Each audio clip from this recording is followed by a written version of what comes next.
Hello दोस्तों, आपके अपने चैनल नर्सिंग नॉलेज में स्वागत है। तो आज हम लोग देखेंगे मोस्ट इंपॉर्टेंट क्वेश्चन। जैसे कि ये प्रीवियस ईयर क्वेश्चन भी है और मोस्ट इंपॉर्टेंट भी है। तो प्रीवियस ईयर से क्वेश्चन ऑलमोस्ट 70 to 80% पूछता है। तो हम लोग प्रीवियस ईयर का क्वेश्चन का सीरीज स्टार्ट करेंगे। यदि आप लोग को वीडियो अच्छा लगे, क्वेश्चन का आंसर अच्छा लगे, मेरा एक्सप्लेनेशन अच्छा लगे बाकियों चैनल की अपेक्षा, तो आप मेरे चैनल को लाइक, सब्सक्राइब और चैनल को शेयर अपने फ्रेंड्स के साथ कर सकते हैं वीडियोज़ को। तो चलिए वीडियो को स्टार्ट करते हैं। तो जैसे कि आप देख सकते हो, ये मोस्ट इंपॉर्टेंट क्वेश्चन है। अब क्वेश्चन क्या पूछ रहा है, प्रसव के दूसरे दर्जे की परिभाषा लिखे। प्रसव के दूसरे दर्जे का प्रबंधन लिखे। जो दिखा रहा है, define second stage labour and right the management of second stage labour. जो क्या लिखना है, सेकंड स्टेज लेबर क्या होता है और उसके मैनेजमेंट के बारे में लिखना है। तो ये 10 मार्क्स में क्वेश्चन पूछा हुआ है प्रीवियस ईयर में। तो जैसे कि चलिए वीडियो को स्टार्ट करते हैं। इसका आंसर देखते हैं। आंसर क्या बोल रहा है कि आंसर देखते हैं, सेकंड स्टेज लेबर क्या होता है। पहले ये देखते हैं, प्रसव की द्वितीय अवस्था का प्रारंभ सर्विक्स के संपूर्ण विस्तरण मतलब डायलिटेशन के साथ ही प्रारंभ हो जाता है तथा शिशु के जन्म लेने के साथ ही समाप्त हो जाता है। क्या बोल रहा है कि सेकंड स्टेज किसको बोलते हैं। फर्स्ट स्टेज जो होता है वो बोलते हैं जब labour pain, true labour pain शुरू होता है तब से, और जब डायलिटेशन 10 सेंटीमीटर हो जाता है उसको मतलब फुल सर्वाइकल डायलिटेशन को बोलते हैं फर्स्ट स्टेज लेबर। और सेकेंड स्टेज लेबर बोलते हैं जब फुल सर्वाइकल डायलिटेशन हो जाता है उसके बाद फिर क्या होता है, बच्चा डिलीवर होता है, उसको सेकेंड स्टेज लेबर बोलते हैं। तो ये यहाँ पर डेफिनेशन जैसे कि आप समझ सकते हो लिखा हुआ है। उसके बाद नेक्स्ट क्या बोल रहा है, इस प्रक्रिया के मध्य में शिशु के बाहर निकलने तक होने वाली प्रक्रिया प्रसव की दूसरी अवस्था कहलाती है। जैसे क्या बोल रहा है, दूसरी अवस्था किसको बोल रहे हैं, जो बाहर शिशु निकल रहा है उस अवस्था को ही बोलते हैं सेकेंड स्टेज लेबर। नेक्स्ट क्या हो रहा है, प्रसव की इस अवस्था में गर्भाशय संकुचन की क्षमता, क्षति जो है उनकी फ्रीक्वेंसी, बारंबारता मतलब बार बार होती है तथा उनके समय में वृद्धि होते रहती है। अंततः शिशु को जन्म होता है। ये क्या बोल रहा है कि जो लेबर पेन जो होता है, कंट्रक्शन जो होता है, यूटेरस का कंट्राइन जो होता है, तो वो क्या होता है, वो समय के साथ क्या होता है, तेज होते जाता है और बढ़ते जाता है। मतलब जैसे कॉन्ट्रैक्शन पेन जो हो रहा है वो क्या हो रहा है, पहले होता है था आधा घंटा पे, 10 मिनट पे, तो वो क्या हो रहा है, वो और कम होते जाता है समय जैसे ही बढ़ते जाता है समय, वो क्या होता है, वो पेन जो है समय कम होता जाता है और पेन जो है बढ़ते जाता है, ड्यूरेशन जो है बढ़ते जाता है। तो उस कारण से क्या होता है, फिर बच्चा बाहर निकल जाता है। नेक्स्ट जो है, नेक्स्ट क्या बोल रहा है, ये फिजियोलॉजिकल चेंजेस क्या क्या होता है उसमें, प्रसव के द्वितीय चरण में शारीरिक क्रियात्मक क्या क्या होता है। तो जैसे कि देख सकते हैं, सर्विक्स का पूर्ण विस्तारण, जो सर्विक्स होगा फुल्ली डायलेट हो जाएगा 10 सेंटीमीटर, तभी से वहाँ से सेकेंड स्टेज लेबर स्टार्ट होता है। नेक्स्ट जो होता है वो क्या बोलते हैं, प्रसव पीड़ा जो है में वृद्धि होने होने व गर्भाशय संकुचन के तीव्र प्रबल होना। ये क्या बोल रहा है कि जो प्रसव की पीड़ा जो होता है वो वृद्धि होने लगेगी और क्या होगी, कंट्रैक्शन जो है वो तीव्र तेजी से होने लगेंगे। नेक्स्ट क्या बोल रहा है, तीसरा नंबर बोल रहा है, ये गर्भावस्था शिशु का जनन मार्ग में खिसकना। जो क्या होता है, जनन मार्ग यानी कि सर्विक्स जो होता है उसमें क्या होता है, सर्विक्स वेजाइना जो होता है उसके में बच्चा नीचे की तरफ खिसकते जाता है, उस वो भी होता है यहाँ पे। तो वो भी यहाँ पे क्या है, फिजियोलॉजिकल चेंजेस में बता रहा है। नेक्स्ट जो है चौथा नंबर बोल रहा है, गर्भाशय झिल्ली का फटना तथा गर्भाधान का बाहर आना। जो गर्भाशय झिल्ली होता है मतलब जो एमनियोटिक शेक होता है वो क्या होता है, फट जाता है, और जो उसमें बच्चा होता है गर्भाधान मतलब जो फीटस होता है, बाइबल ऑफ कंसेप्शन जो होता है वो क्या होता है, बाहर निकलने लगता है। उसका नेक्स्ट होता है, शिशु के बाहर निकलते ही गर्भाशय की पेशिया का छोटा हो जाना। जैसे परमानेंट शॉर्टनिंग ऑफ यूटेरस, जैसे कॉन्ट्रैक्शन होता है तो उसमें क्या होता है कि यूटेरस बड़ा रहता है लेकिन कॉन्ट्रैक्शन के कारण छोटा होते जाता है। जब बेबी बाहर आता है तो कॉन्ट्रैक्शन के कारण क्या होता है, छोटा होता है, और ये छोटा होने में क्या करता है, हेल्प करता है पीपीएच को। पोस्टमार्टम जो हेमरेज होता है यदि छोटा हो गया तो क्या होगा, पीपीएच होने का चांसेस बहुत कम रहता है। ठीक है, और यदि जिसका छोटा नहीं होता है, जो कौन सा यूटेराइन होता है, एटॉनिक यूटेरस होता है, उसमें क्या होता है, कॉन्ट्रैक्शन नहीं होता है, तो उसमें क्या होता है, पोस्टमार्टम हेमरेज होने का चांसेस बना रहता है। नेक्स्ट देखते हैं क्या बोल रहा है, मेम्ब्रेन डेसिडुआ के पृथक हो जाना। जो डेसिडुआ होता है, जो डेसिडुआ क्या होता है, जो एंडोमेट्रियम लेयर होता है, जो प्रेग्नेंट वुमेन नहीं रहती है के लेयर को बोलते हैं एंडोमेट्रियम, और जो प्रेगनेंसी कंज्यूम हो जाता है उसको बोलते हैं डेसिडुआ। तो डेसिडुआ जो होगा वो क्या होगा, पृथक हो जाएगा, अलग हो जाएगा। नेक्स्ट 7 नंबर बोल रहा है, क्या बोल रहा है देखते हैं। बोल रहा है माँ द्वारा पुशिंग करने से शिशु के नीचे की ओर ढकेला जाता है। जैसे कॉन्ट्रैक्शन होगा तो मदर भी क्या, एक तो यूटेरस अंदर से भी पुश कर रहा है कॉन्ट्रैक्शन करके दबा के, और मदर भी ऊपर से भी बल लगा रही है, तो क्या होगा, बच्चा जो होगा नीचे की तरफ खिसक जाता है। Next, identification of labour. हम कैसे पहचानेंगे कि जो लेबर है वो हमारा लेबर मतलब स्टार्ट हो गया है, या फिर कैसे हम उसको आइडेंटिफाई करेंगे कि ये हमारा लेबर है। तो देखते हैं, पहला नंबर बोल रहा है गर्भाशय के संकुचन की आवृत्ति व तीव्रता बढ़ती जाती है। जो क्या बोल रहा है कि जो गर्भाशय की आवृत्ति है, जो फ्रीक्वेंसी है, जो बार बार, और जो तीव्रता और आवृत्ति मतलब एक तो बार बार होगा और थोड़ा जल्दी जल्दी होगा, उसको ही बोल रहा है। संकुचन के 2 मिनट के अंतर पर होते तथा प्रति संकुचन का समय 15 से 20 मिनट रहता है, 1 से 15 मिनट तक रहता है। ये क्या बोल रहा है कि संकुचन जो होता है वो 2 मिनट, स्टार्टिंग में जब होता है वो 45 सेकंड्स के लिए होता है, और टाइम जो होता है वो 10 मिनट से आधे घंटे का हो सकता है। लेकिन जैसे ही कम होते जाता है वैसे ही समय क्या होता है, कंट्रैक्शन का जो समय होगा वो बढ़ते जाएगा, और ड्यूरेशन जो होगा वो कम होते जाएगा। तो यहाँ पे ये आपको ध्यान देना है। जो कॉन्ट्रैक्शन होगा, जैसे कंटिन्यू कॉन्ट्रैक्शन नहीं रह सकता, क्योंकि एक तो मदर को ज़्यादा पेन भी होगा, और दूसरी बात में जो यूटेरस होगा वो क्या होगा, थक जाएगा, मदर थक भी सकती है। इसलिए कॉन्ट्रैक्शन जो होता है वो रुक रुक के आता है, और साथ में मदर को भी पुश करना पड़ता है, तभी बच्चा जो है वो बाहर आता है। नेक्स्ट जो है दूसरा नंबर बोल रहा है गर्भाशय की झिल्लियाँ फटती है। यहाँ पे गलत हो गया, यहाँ झिल्लियाँ होगा। गर्भाशय की झिल्लियाँ फटती है व रक्त मिश्रित एमनियोटिक फ्लूइड व रिसाव होता है। अब क्या होगा, इसमें झिल्लियाँ जो फट जाएगी, और पानी, जिसको पानी निकलना बोलते हैं नॉर्मल लैंग्वेज में, बट हमें क्या होता है, हमें पता है कि एमनियोटिक फ्लूइड है तो हम एमनियोटिक फ्लूइड बोलेंगे। तो वो जो एमनियोटिक फ्लूइड जो है वो क्या होता है, जैसे ही एमनियोइन सेक जो होता है, एमनियोटिक सेक जो होता है वो फट जाता है गर्भाशयी झिल्ली, तो उसके बाद क्या होता है, वो पानी बाहर आने लगता है। और पानी बाहर आना भी बहुत ज़रूरी होता है, क्योंकि उसमें क्या होता है, वजाइना के थ्रू कोई सा भी बैक्टीरिया तो उसमें मौजूद ही रहते हैं बहुत सारे, तो उससे क्या होता है, वो वॉश हो जाते हैं, साफ हो जाते हैं। नेक्स्ट देखते हैं, फट जाता है, एमनियोटिक रिसाव होने लगता है। नेक्स्ट जो है क्या बोल रहा है कि योनि में शिशु का दबाव बढ़ने के कारण गुदा व वल्वा की दूरी बढ़ जाती है। कॉन्ट्रैक्शन हो रहा है तो क्या हो रहा है, गुद्दा तथा वल्वा, जो वल्वा होता है किसको बोलते हैं, वल्वा जो बाहर का जो वजाइना बाहर वाला जो दिखता है पार्ट, उसको वल्वा बोलते हैं, मतलब एक्सटर्नल जेनिटलिया। और गुद्दा मतलब एनल, एनल जो होता है वो दोनों का क्या होता है, दूरी बढ़ जाता है। नेक्स्ट जो है वो 4 नंबर बोल रहा है, क्या बोल रहा है, वेरिनियम का क्षेत्र, पेरिनियम, यहाँ पे गलत हो गया, पेरिनियम का क्षेत्र जो होता है फूल जाता है तथा पतला हो जाता है। जो पेरिनियम एरिया है वो क्या होता है, रिलैक्सिन हार्मोन के कारण क्या होता है, फूल जाता है और पतला हो जाता है, ताकि बेबी जो है वो बाहर इजीली आ पाए। नेक्स्ट 5 नंबर बोल रहा है टांगों में कंपन होने लगती है। जब ट्रू पेन होता है वो कहाँ से, बैक से स्टार्ट होता है और थाई में डायलेट होता है, मतलब थाई तक जाता है, रेडिएट होता है।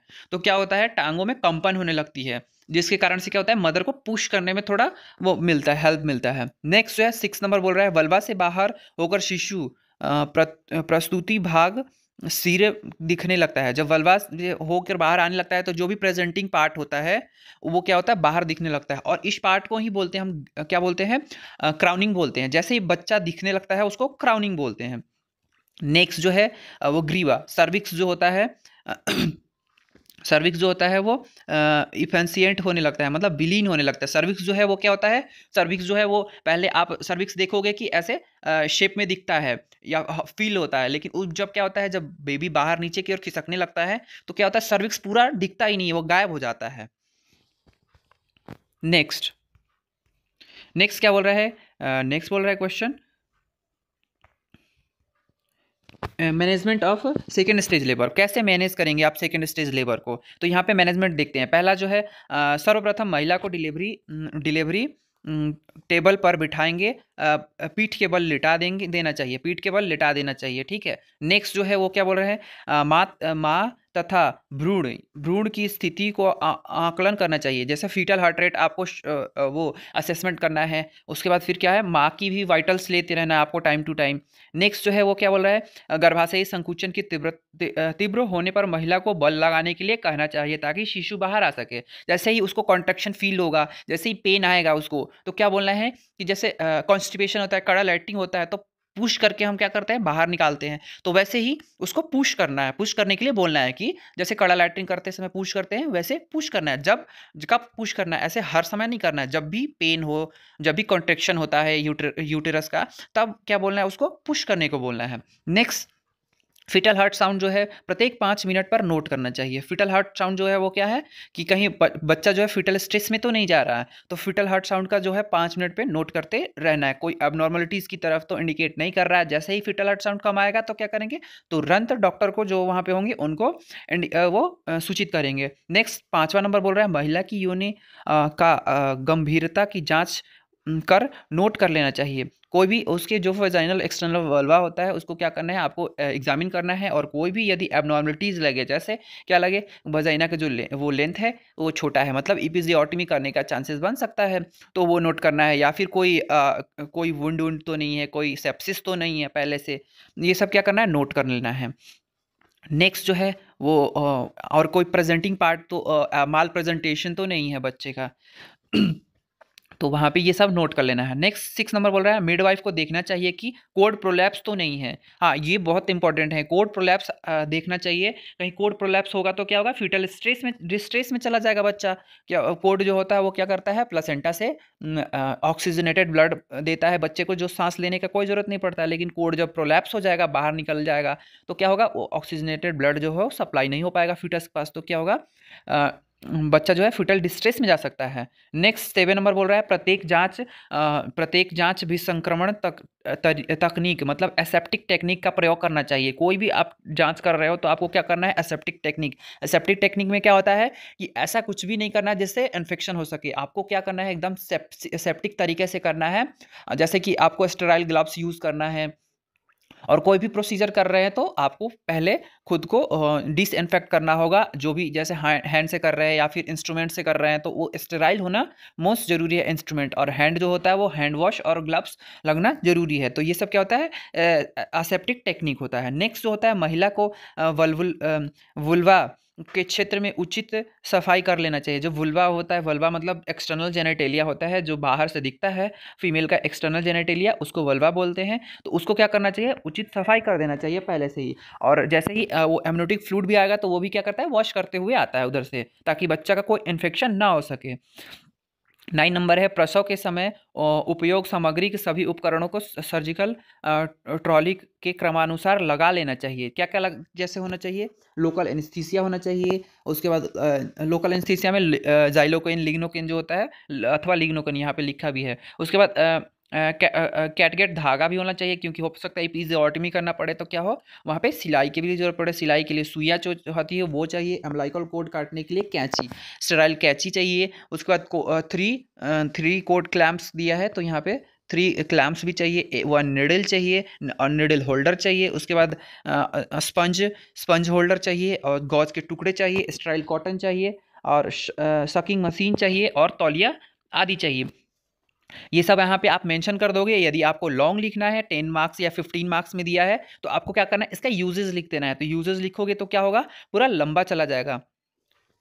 नेक्स्ट जो है वो 10 नंबर क्या बोल रहा है, 10 नंबर बोल रहा है, प्रसव वाले कमरे में पर्याप्त रूप से प्रकाश होना चाहिए। प्रकाश क्यों होना चाहिए, कि कोई भी कॉम्प्लिकेशंस ऐसा दिखे तो लाइट रहे तो नोट कर लिया जाए। यदि लाइट नहीं रहेगा तो फिर नोट नहीं हो पाएगा, तो क्या होगा, कॉम्प्लिकेशंस बढ़ेगा और कोई एबनॉर्मलिटी की तरफ चला जाएगा। नेक्स्ट जो है 11 नंबर बोला, मिडवाइफ व प्रसव की सहायक व विसंक्रमण गाउन, दस्ताना, मास्क व कैप पहनना चाहिए। यहाँ पे क्या बोल रहा है, एसेप्टिक टेक्निक का यूज़ करना चाहिए।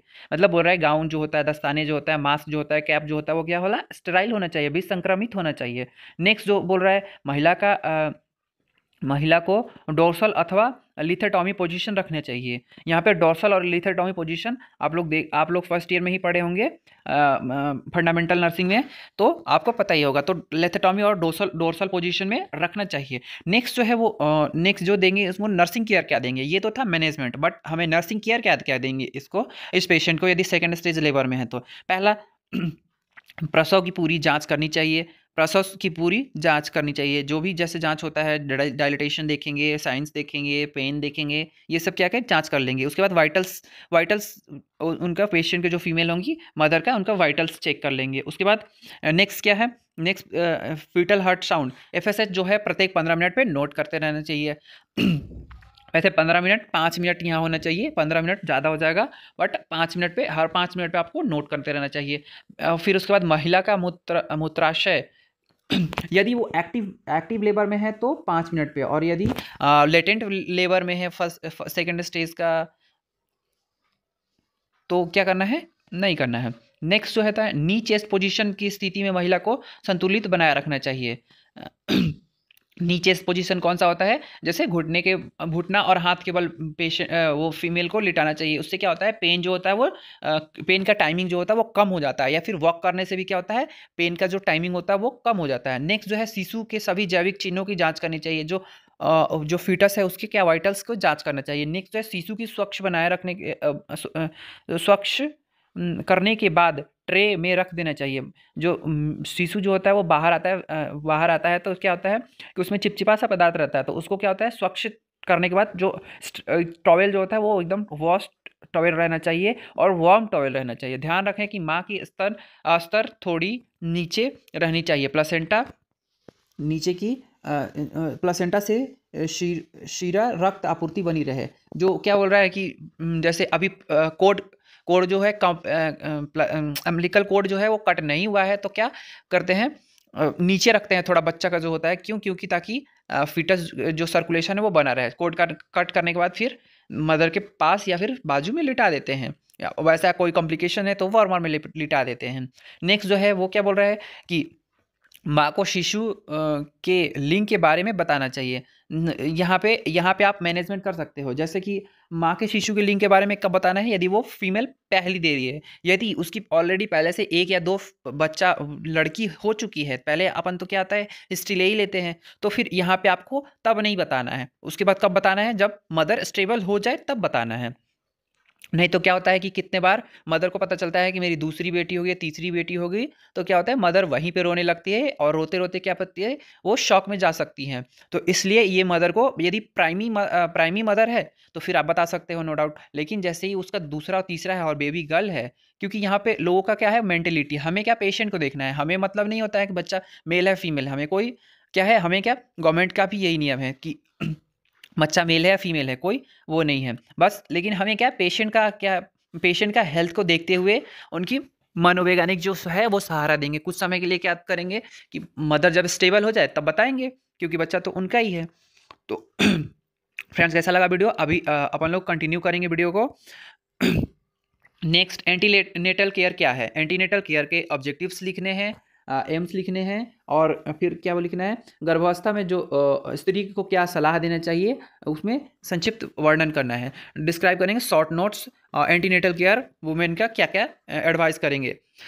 तो पहले देखते हैं एंटीनेटल केयर का डेफिनेशन। एंटीनेटल केयर होता क्या है, प्रसव पूर्व देखभाल, महिला की गर्भावस्था की देखभाल है, गर्भावस्था में देखभाल है। ये क्या है, एक देखभाल है जो प्रसव से पूर्व किया जाता है, ऐसा देखभाल या देखरेख गर्भावस्था की शुरुआती से प्रारंभ होना चाहिए तथा गर्भावस्था की संपूर्ण अवधि के दौरान जारी रहना चाहिए।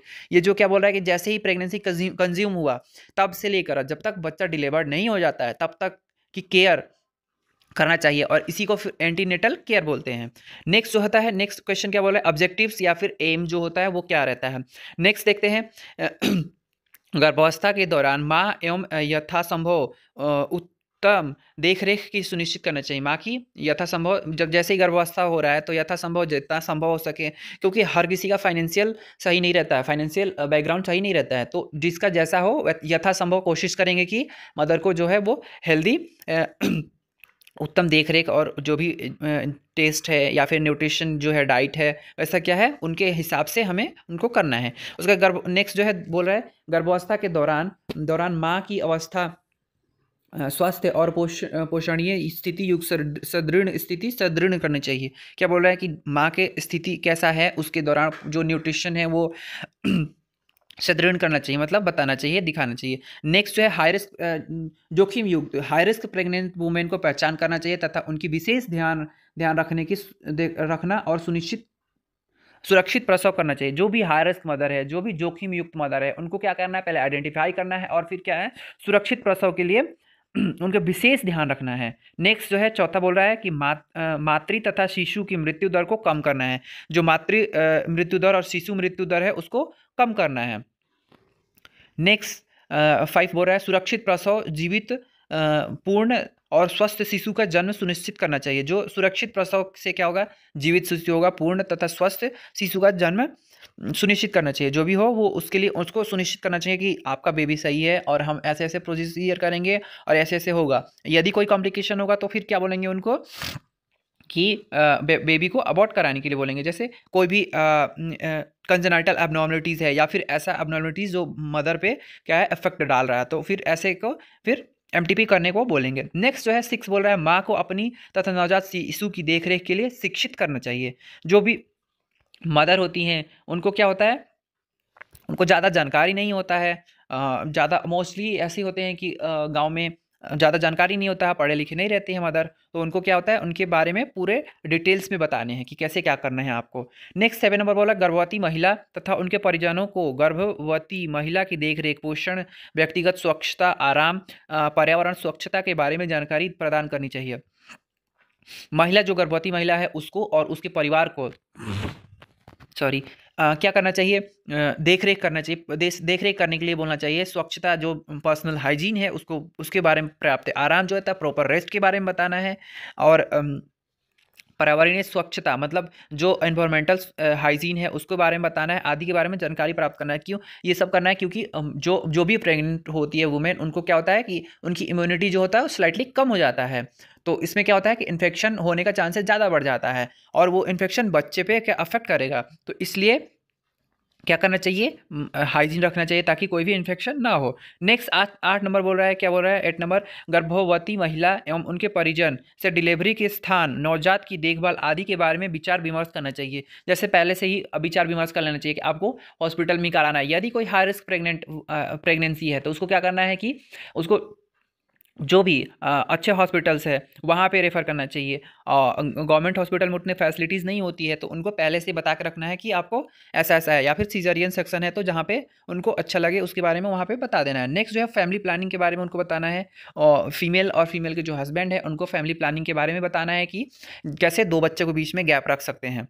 नेक्स्ट जो है वो एंटीनेटल एडवाइस क्या दे सकते हैं। ये लॉन्ग टाइप क्वेश्चन था तो इसमें हम लॉन्ग टाइप से डील करेंगे। यदि आपको शॉर्ट टाइप क्वेश्चन रहेगा तो आप इसमें क्या करोगे, पॉइंट पॉइंट नोट कर दोगे, डिटेल्स नहीं लिखोगे। तो अपन ने डिटेल्स लिखा है क्योंकि लॉन्ग टाइप का क्वेश्चन 10 मार्क्स में पूछा था। तो चलिए वीडियो को देखते हैं। यहाँ पे एंटीनेटल एडवाइस, जो भी एंटीनेटल एडवाइस क्या देंगे, पहला न्यूट्रिशन से संबंधित देंगे, पोषण से संबंधित सलाह देंगे। जैसे गर्भावस्था के उपयुक्त अथवा उपयुक्त अभाव में पूर्ण व वृद्धि तथा विकास के प्रभावित होता है। जो न्यूट्रिशन जो होता है गर्भावस्था उपयुक्त अभाव में पूर्ण वृद्धि तथा विकास प्रभावित होता है। जो भी न्यूट्रिशन की कमी से क्या होगा, वृद्धि और उसके ग्रोथ एंड डेवलपमेंट में क्या होगा, विकास पड़ेगा। जिसमें भ्रूण कुपोषित हो सकता है, जिसकी वजह से क्या होता है, भ्रूण जो होता है वो कुपोषित हो सकता है। इससे बचने के लिए गर्भवती महिला को पोषण से संबंधित निम्न सलाह देनी चाहिए। क्या क्या सलाह देनी चाहिए यहाँ पे अपन लोग देखते हैं 1 बाई 1। जैसे विटामिन और लवण को कैसे कैसे क्या करना है, जैसे देखते हैं। गर्भावस्था के दौरान भोजन के मुख्यतः परंपरागत भैरत्व, जैसे विटामिन कौन कौन सा देते हैं, vitamin A B C D, ये सब क्या है मूल भोजन से लेने की सलाह देनी चाहिए। जो ये सब क्या है, इसको क्या करना चाहिए, इसको जैसे नेचुरल फूड्स है उससे लेने के जो सोर्सेस है उसके बारे में बताना चाहिए। विटामिन डी जो है वो अस्थियों का निर्माण करता है। इससे पूर्ण भोजन दूध, अंडा, मछली, पनीर निम्न सम्मिलित है। पनीर सम्मिलित करना चाहिए। जो इसमें डाइट में विटामिन डी के लिए कौन कौन सा, दूध, अंडा, मछली, पनीर, और यहाँ पे ऐड कर देना आप लोग कि जैसे सुबह का धूप होता है उसको धूप में भी बैठने को मदर को बोलेंगे।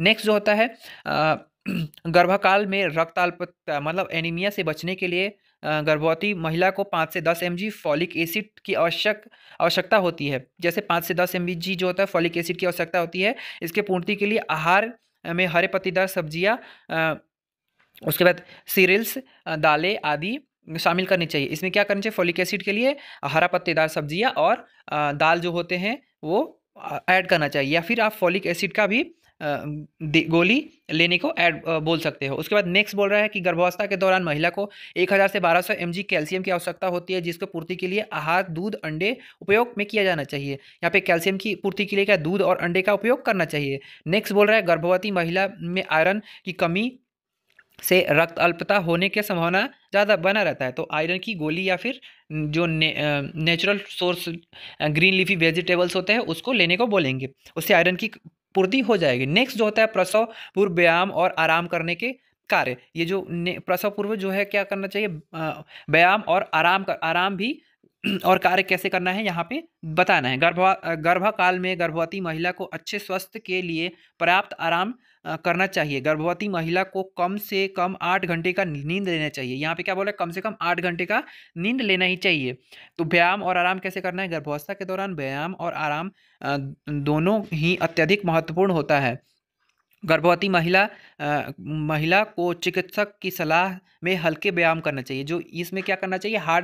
जो भी हार्ड व्यायाम होता है वो नहीं करना चाहिए। उछल कूद ज़्यादा क्या उछल कूद करना ही नहीं है। यहाँ पे क्या होता है? जो सॉफ्टली होता है, जो पेरिनियम एरिया को क्या करे? सॉफ्ट करे, लचीला बनाए, जो क्या होता है वजाइनल डिलीवरी होने में हेल्प करता है, उस टाइप का व्यायाम करना है। और सांस जो भी रेस्पिरेटरी होता है वो व्यायाम करने को बोलना चाहिए। कोई भी हार्ड वैसा फ्लेक्सिबिलिटी वाला ज़्यादा नहीं करना चाहिए। नेक्स्ट जो है वो शारीरिक स्वच्छता के बारे में बताएंगे, पर्सनल हाइजीन के बारे में। गर्भावस्था के दौरान त्वचा की देखभाल करना चाहिए तथा मुख्य गुहिका का भी विशेष ध्यान रखना चाहिए। ओरल हाइजीन का भी ध्यान रखना चाहिए। सूती व ढीले वस्त्र पहनना चाहिए। प्रेगनेंसी के टाइम में कौन सा? सूती और ढीले वस्त्र पहनना चाहिए। नेक्स्ट जो है स्नान के दौरान स्तनों की सफाई का विशेष ध्यान रखना चाहिए। निपल को सूखने से बचाना चाहिए। जो वैसे तो नेचुरली प्रेगनेंसी के टाइम में क्या होता है कि वहाँ पे म्यूकस का सिक्रेशन होता है, जिसके कारण ड्राई नहीं होता है। बट यहाँ पे क्या होता है? नहाते समय धोना भी है अच्छे से, और वहाँ पे मॉइस्चराइजेशन क्रीम भी लगाना है। और मॉइस्चराइजेशन क्रीम यदि उनसे कोई एलर्जी है तो नहीं लगाना है। ऐसे नारियल का तेल यूज़ करने को बोलना है। नेक्स्ट जो है वो सी नंबर बोल रहा है स्वास्थ्य शिक्षा, हेल्थ एजुकेशन देंगे उस मदर को। गर्भकाल के दौरान होने वाली चिंता को कम करने के लिए गर्भवती महिला को चिकित्सक को कब सूचित करना चाहिए यह जानकारी होना चाहिए। जैसे कोई भी कॉम्प्लिकेशंस आ रहा है तो कब पेशेंट, जैसे कोई भी पेन हो रहा है तो कब सूचित करना है ये बताना चाहिए। तो कौन कौन सा वैसा कंडीशन होगा कि डॉक्टर के पास आना है वो बताना है। जैसे पहला नंबर बोल रहा है योनि से रक्तस्राव। जब भी योनि से रक्तस्राव होगा तो क्या होगा? पेशेंट को बोलना है कि तुरंत आपको हॉस्पिटल आना है। तीव्र सिर दर्द जो होता है वो बहुत तेज हो रहा है। उसके बाद तीव्र उदरीय पीड़ा, जो भी होता है पेरिनियम दर्द हो रहा है बहुत तेज, तब आना है। अधिक उल्टी होने पर भी आना है। बुखार और ठंड लगने पर भी पेशेंट को, जो प्रेग्नेंट वुमेन होती है उनको पेशेंट तो नहीं बोल सकते, जो प्रेग्नेंट वुमेन होती है उनको आने के लिए बोलना है। नेक्स्ट जो है मूत्र विसर्जन के दौरान पीड़ा, जो भी जैसे यूरिनेट करने के बाद उनको क्या हो रहा है? दर्द हो रहा हो या फिर जलन हो रहा है, बर्निंग सेंसेशन हो रहा है, तो भी यहाँ पे आने को बोलना है। इन लक्षणों पे पाए जाने पर तुरंत चिकित्सक को सूचित करना चाहिए। जब से भी ये कोई भी सिम्टम्स आ रहा है तो उनको क्या करना चाहिए? तुरंत सूचित करना चाहिए। नेक्स्ट जो है वो क्या बोल रहा है कि नेक्स्ट जो है क्या करना चाहिए एंटीनेटल केयर में? ये एंटीनेटल केयर में ही चल रहा है, तो यहाँ पे मानसिक सहारा देना चाहिए। यहाँ पे क्या साइकोलॉजिकल सपोर्ट करना चाहिए। जैसे गर्भवती महिला को बच्चे संबंधित कोई भी शंकाएं तथा भय होती है, कितने सारे शंकाएं और भय होती है कोई भी मदर बनती है तो उनमें क्या होता है कि उनको क्या होता है कि जैसे कोई किसी का उनके रिश्तेदार में कोई कॉम्प्लिकेशंस आ जाता है तो उनके माइंड में ये बैठ जाता है कि मेरे साथ भी ऐसा हो सकता है। तो वो क्या करना है कि बताना है कि हर किसी का कंडीशन अलग होता है, तो किसी से किसी को कंपेयर नहीं किया जा सकता है। आपका बेबी हेल्दी है, प्रॉपर उसका ग्रोथ हो रहा है, तो यहाँ पे उनको क्या देना है? मनोवैज्ञानिक सहारा देना है। नर्स को गर्भवती महिला के प्रति प्रश्नों को संतुष्ट पूर्वक उत्तर देना चाहिए तथा उनकी सभी जिज्ञासा को आराम से समय से सुनकर दूर करना चाहिए। जो भी हो, जैसे भी कोई से भी उनके मन में क्वेश्चंस तो आते रहते हैं, क्योंकि प्रेगनेंसी के टाइम में क्या होता है पूरे रिलेटिव्स आते रहते हैं और बताते रहते हैं कि इनके साथ ऐसा हुआ, इनके साथ ऐसा हुआ, या फिर उनके माइंड में भी चलते रहता है। तो क्या करना है? जितने भी क्वेश्चंस आएंगे वो क्या कर, जो भी वहाँ पे मिडवाइफरी होंगी उनको क्या करना है, उनके सारे क्वेश्चंस का आंसर देना है और फिर उनसे जो भी सलाह ऐसे उचित सलाह होगा वैसे सुनिश्चित करके उनके टेंशन को दूर करना है। तो यहाँ पे मनोवैज्ञानिक सहारा ये ऐसे दे सकते हो या फिर आप अपने तरीके से लिख सकते हैं क्योंकि आप थर्ड ईयर में अब जा चुके हैं। नेक्स्ट होता है शॉर्ट क्वेश्चंस, देखते हैं शॉर्ट टाइप क्वेश्चन। यहाँ पे 5 नंबर में पूछ चुका है, तो ये शॉर्ट टाइप्स क्वेश्चन देखते हैं। हाई रिस्क प्रेगनेंसी क्या होता है और एमटीपी क्या होता है, आईयूसीडी क्या होता है। यहाँ पे पहले फुल फॉर्म्स भी पूछता था, फुल फॉर्म्स नहीं पूछता है। यदि आपको मोस्ट इंपॉर्टेंट या फिर प्रीवियस ईयर वाला फुल फॉर्म्स चाहिए तो आप कमेंट कर सकते हो, मैं फुल फॉर्म्स का एक वीडियो बना दूंगा। वो शॉर्ट वीडियो रहेगा, 5 से 7 मिनट का वीडियो आएगा और जिसमें सारा फुल फॉर्म्स और मैं डिस्कस कर चुका रहूँगा। या फिर आपको ऐसे चाहिए तो मैं शॉर्ट वीडियो भी बना के अपलोड कर दूंगा, आप लोग कमेंट कर सकते हो। नेक्स्ट होता है वो देखते हैं हाई रिस्क प्रेगनेंसी कौन कौन सा होता है। यहाँ पे मैं लिस्ट डाउन किया हूँ केवल, आप लोग चाहो तो इसको डील भी कर सकते हो और डील कैसे करना है मैं आपको बता दूंगा। जैसे हाई रिस्क प्रेगनेंसी क्या होता है तो इसका आंसर देखते हैं क्या होता है। गर्भावस्था में ऐसी जटिलताएं विद्यमान होना जिसमें गर्भवती स्त्री या गर्भवती शिशु के स्वास्थ्य पर नकारात्मक प्रभाव पड़ता हो अथवा दोनों के जीवन के लिए प्राणघातक उच्च जोखिम वाले गर्भावस्था कहलाता है। इसमें क्या हो रहा है, जो जच्चा और बच्चा है उसमें क्या होगा, कॉम्प्लिकेशंस कोई भी आ रहा है, जटिलताएं आ रही है, मतलब हो सकता है बच्चे पे कोई खतरा हो सकता है मदर पे खतरा हो, दोनों पे में से कोई से में भी एक खतरा हो या फिर दोनों पे खतरा हो, तो वो क्या होगा, हाई रिस्क प्रेगनेंसी में कहलाएगा। बस यहाँ पे ये आपको ध्यान रखना है। आप यदि डेफिनेशंस रटोगे तो भूल जाओगे, बट आप ऐसे रखोगे कि हाई रिस्क किसको बोलते हैं, तो इसमें बोल रहा है कि बच्चा या फिर मदर किसी एक पे भी कॉम्प्लिकेशंस कोई भी आ रहा हो या फिर कोई खतरा हो तो उसको हाई रिस्क बोलेंगे। नेक्स्ट जो होता है वो कौन कौन सा होता है, यहाँ पे लिस्ट डाउन किया हुआ है। तो जैसे कि देख सकते हो माँ की आयु जो है वो 17 से कम हो, जैसे ये यहाँ पे मैंने लिस्ट डाउन किया है। आपको जैसे डील करना हो लॉन्ग टाइप में दे दिया, तो यहाँ पे क्या करना है, माँ की जो आयु है 17 वर्ष से कम हो, तो यहाँ पे डील करना है आपको कि जो यूटेरस होता है वो क्या होता है, पूरा मैच्योर नहीं हो पाता है। तो यहाँ पे और जो पेल्विक बोन जो होता है वो भी क्या होता है, वो अच्छे से ग्रो नहीं कर पाता है, प्रॉपर स्पेस नहीं पर बना पाता है, तो जिसके लिए क्या होता है कि कॉम्प्लिकेशंस आ सकता है। तो यहाँ पे आप इतने पॉइंट्स जैसे ऐड कर सकते हो। उसके बाद 30 वर्ष से अधिक तथा प्रथम गर्भ और एल्डरली प्राइमरी ग्रेविडा जो भी 30 वर्ष से ज़्यादा है और उसकी पहली प्रेगनेंसी है, इसमें भी कॉम्प्लिकेशंस आ सकता है। जैसे कि क्या होता है कि 30 के बाद जो है बहुत सारा हार्मोनल चेंजेस होने लगता है और 35 के बाद तो बहुत सारा चेंजेस हो चुका रहता है।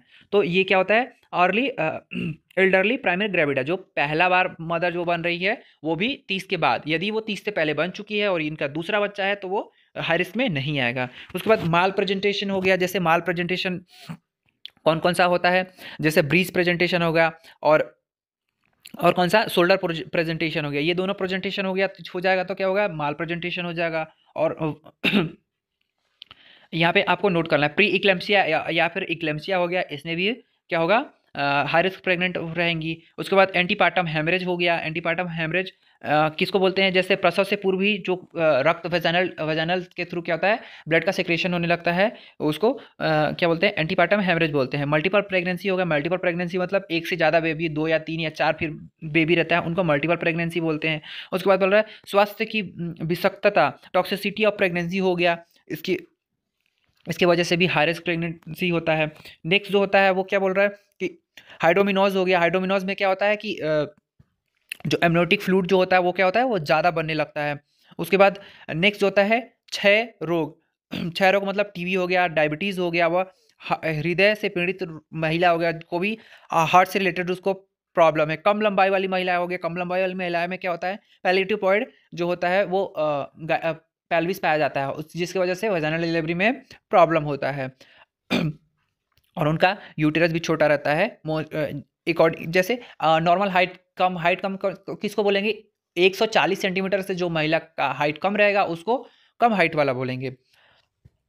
उसके बाद बोल रहा है कि हिस्ट्री ऑफ एबॉर्शन का हिस्ट्री रह चुका है उसको भी हाई रिस्क में रखेंगे। बैड ऑब्स्टेट्रिकल हिस्ट्री रह चुका है तो उसको भी हाई रिस्क में रखेंगे। बैड ऑब्स्टेट्रिकल हिस्ट्री क्या होता है, जैसे कि मेंसेस जो है टाइम पे नहीं आता हो या फिर बहुत सारा एबॉर्शन भी हो चुका हो इसको, या फिर जैसे क्या बोलेंगे उसको, मल्टीपारा ग्रैंड मल्टीपारा वुमेन, मतलब 5 से ज़्यादा बच्चे हो चुके हो या फिर अबॉर्शन हो चुके हो उनको बोलेंगे। उसके बाद पिछला शिशु के जन्म सीजरियन सेक्शन या चिमटी से प्रसव हुआ हो, जैसे भी कोई भी पिछला जो डिलीवरी हुआ होगा वो क्या होगा कि वो किससे होगा, चिमटी मतलब इंस्ट्रूमेंट के थ्रू हुआ हो या फिर सीजरियन सेक्शन के थ्रू हुआ रहता हो तो उसको भी बोलते हैं। नेक्स्ट नेक्स्ट जो होता है एमटीपी। एमटीपी कब शुरू हुआ था, कैसे शुरू हुआ था, ये अपन लोग डील करेंगे। वीडियो बहुत लंबा हो जाएगा इसलिए अपन लोग क्या करेंगे कि आयुसीडी जो है वो नेक्स्ट वीडियो में बनाएंगे। तो वीडियो देखते हैं क्या बोल रहा है कि एमटीपी क्या बोल रहा है कि 20 सप्ताह के अवधि 20 सप्ताह के अवधि के से पूर्व में किसी पंजीकृत स्त्री रोग विशेषज्ञ द्वारा महिला की स्वास्थ्य एवं जीवन की रक्षा हेतु गर्भपात किया जाता है, उसे एमटीपी कहते हैं। ये क्या बोला है कि जो 20 हफ्ते से पहले, 20 हफ्ते से पहले की बात कर रहा है, उससे ज़्यादा हो जाएगा तो फिर क्या होगा, कॉम्प्लिकेशंस आने लगते हैं। और जो भी कोई गायनोकोलॉजिस्ट, रजिस्टर्ड गायनोकोलॉजिस्ट होंगी उनके पास क्या गर्भपात किया जाता है, क्यों, कोई भी यदि मदर के या फिर बच्चा का जीवन के रक्षा के हेतु किया जाता है। जैसे मदर के भी क्या जान पे खतरा आ रहा हो तो उस पर भी क्या किया जाता है कि अबॉर्ट कर दिया जाता है। और या फिर बच्चा जो है वो क्या एबनॉर्मल है तो फिर क्या किया जाएगा, अबॉर्शन कर दिया जाएगा। इससे गर्भपात के एक्ट 1971 में की धाराओं के अनुसार ही किया जाता है। जी ये कब एक्ट लागू हुआ था, 1971 में, ये आपको ध्यान रखना है, याद रखना है। ये शॉर्ट टाइप में भी पूछ सकता है। तो 1971 में क्या था, ये एक्ट लागू हुआ था, तो यहाँ पे ध्यान रखना है आपको। नेक्स्ट जो है वो बोल रहा है कि कंडीशन ऑफ एमटीपी, कौन कौन से कंडीशन में एमटीपी किया जा सकता है। भारत के चिकित्सकीय गर्भपात, मेडिकल टर्मिनेशन ऑफ प्रेगनेंसी, जिसको एमटीपी एक्ट के अनुसार किया जाता है। भारतीय संसद ने एमटीपी अधिनियम 1971 में पास किया था। जून 2003 में इसे कुछ संशोधन किया गया था। वे स्थितियां जिनमें एमटीपी किया जाना चाहिए, कौन कौन सा ऐसा कंडीशन है जिनमें एमटीपी किया जाना चाहिए, तो वो कंडीशन देखते हैं अपन लोग। पहला कंडीशन में है गर्भवती महिला के शारीरिक और मानसिक स्वास्थ्य को गंभीर नुकसान होने की आशंका।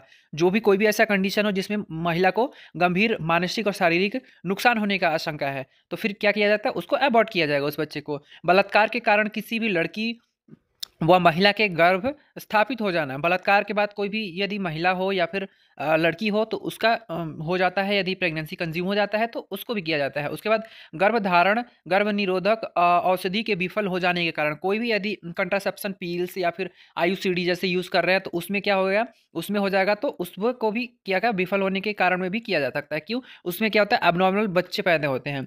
नेक्स्ट जो होता है उसमें शिशु की गंभीर शारीरिक व मानसिक, शिशु पे भी कोई भी इफेक्ट ऐसा आ रहा है तो उसमें भी किया जा सकता है। तीसरा जो है अनियमितताओं के साथ जन्म लेने वाले की आशंका, जो भी कोई कंजेनाइटल एबनॉर्मलिटीज़ है उसके साथ कोई जन्म लेने के बच्चे का आशंका हो तो किया जा सकता है। नेक्स्ट जो है गर्भपात अधिकृत व पंजीकृत चिकित्सक द्वारा ही किया जाना चाहिए। किसके द्वारा किया जाना चाहिए, जो भी रजिस्टर्ड होंगे उनके द्वारा, डॉक्टर के द्वारा ही किया जाना चाहिए। ऐसे बेड क्लिनिक में जैसे होता है या फिर इलीगल जो होता है उसमें क्या होता है, सेप्टिक होने का चांसेस रहता है क्योंकि उनको टेक्निक का पता नहीं होता है और एक्ट का तो कुछ पता ही नहीं होता। तो इसलिए जो भी रजिस्टर्ड डॉक्टर होते हैं उनके पास ही करवाना चाहिए। नेक्स्ट जो है वो क्या बोल रहा है कि जो एमटीपी विधि है उसको फर्स्ट ट्राइमेस्टर सेकंड ट्राइमेस्टर के बेस पे अलग अलग तरीके से किया जा सकता है। तो जैसे पहला फर्स्ट ट्राइमेस्टर में कौन कौन सा कैसे किया करेंगे वहाँ पे देखते हैं। इसमें 12 सप्ताह तक गर्भावस्था के गर्भपात किया जाता है, जिसमें कौन सा मेडिकली में कौन कौन सा दिया जाता है। जैसे चिकित्सकीय एमटीपी 1 सप्ताह तक गर्भावस्था के लिए किया जा सकता है। इसमें औषधियाँ कौन कौन सी दी जाती है, औषधियाँ जैसे मिसोप्रेस्टोल हो गया, मेफिप्रेस्टोन हो गया, उसके बाद मेथोट्रेक्सेट हो गया और टोमोक्सिफेन हो गया, टोमोक्सिफेन हो गया। ये सब ड्रग्स क्या होता है, ये सब ड्रग्स दिया जाता है। नेक्स्ट जो है वो सर्जिकल कौन कौन सा कैसे कर सकते हैं, इन विधियों द्वारा निम्न विधियां इस्तेमाल किया जा सकते हैं। जैसे DNE सॉरी सक्शन इवैक्यूएशन, इसमें 10 सप्ताह तक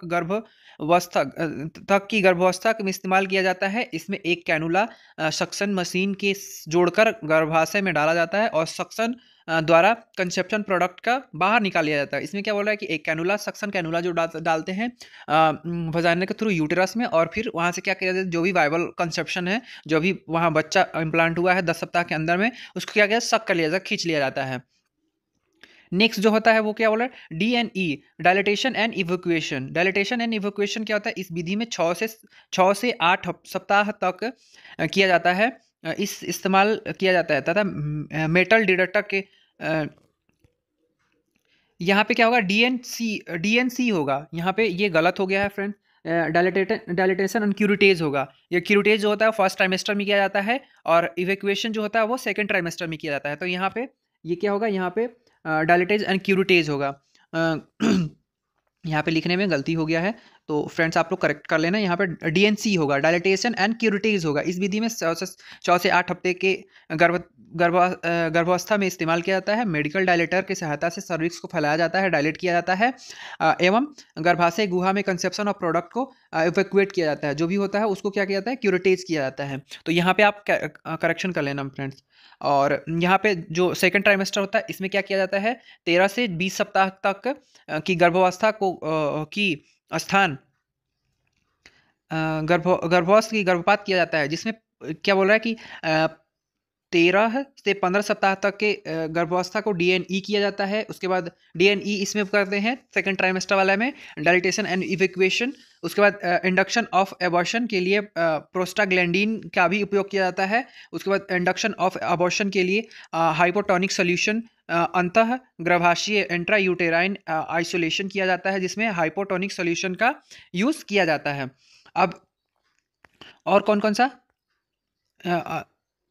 हाइपोटोनिक सोल्यूशन के रूप में इथोक्राइडिन लैक्टेड 1% विलियन का उपयोग किया जाता है। वह हाइपोटोनिक यूरिया 40% अथवा स्लाइन जो होता है वो कितने परसेंट, 20% का भी उपयोग किया जाता है। कुछ परिस्थितियों में हिस्टेरेक्टोमी भी किया जा सकता है। कुछ परिस्थितियों में जैसे एक्टोपिक प्रेगनेंसी है तो उसमें क्या किया जाता है हिस्टेरेक्टोमी भी किया जा सकता है, या फिर साल्पिंजेक्टोमी भी किया जा सकता है। एक तरफ का क्या हो जाता है, जो भी फैलोपियन ट्यूब होता है उसको काट के रिमूव कर देते हैं। नेक्स्ट जो है कॉम्प्लिकेशंस, इसमें क्या क्या आ सकता है, उसमें जनन मार्ग की क्षति, जो भी इंजुरी हो सकता है रिप्रोडक्टिव ऑर्गन्स के। उसके बाद इनकम्प्लीट एबॉर्शन भी हो सकता है। उसके बाद हेमरेज हो सकता है, शॉक भी हो सकता है, इन्फेक्शन भी हो सकता है, मेंस्ट्रुअल डिस्टर्बेंस भी हो सकता है, और इनफर्टिलिटी भी यहाँ पे फेस करना पड़ सकता है। तो फ्रेंड्स कैसा लगा वीडियो आप लोगों को? यदि वीडियो अच्छा लगा तो आप लोग कमेंट कर सकते हो। मैं ऐसे इंपॉर्टेंट क्वेश्चन और प्रीवियस ईयर का क्वेश्चन पूछा हुआ Madhya Pradesh एमपीएनआरसी GNM third year का है क्वेश्चंस, तो मैं ये अपलोड करूंगा। यदि आप लोग को ऐसा चाहिए वीडियो तो आप लोग कमेंट कर सकते हो। Thank you.